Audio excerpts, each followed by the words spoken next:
Good morning guys, another update sa ating patola. Ito yung mga nauna nating tinanim na patola na siguro mga last harvest na lang ito or last bunga niya kasi maliliit na eh, pero good size pa rin siya sa ating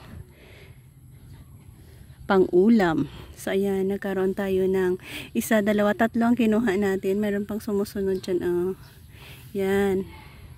So mga maliliit na talaga sila, no? Pero pwede pa natin yung kainin. So yan ang mga patola nga ating itinanim na nagbigay din sa atin ng madaming bunga na na-harvest natin. So yan ay napakinabangan natin ng husto.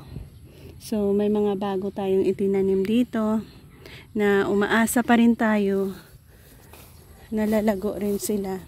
So ayan, marami din ito eh. Wow, ito pala eh, na-miss natin kunin, lumaki na siya eh. So ayan, ang ating mga next na gustong ipatubo dyan, hanggang doon yan sa dulo. Looking forward na naman tayo sa magandang tubo niya. Dahil sa iyan, oh, nag-crawl na siya sa taas. Continue lang kayo dyan.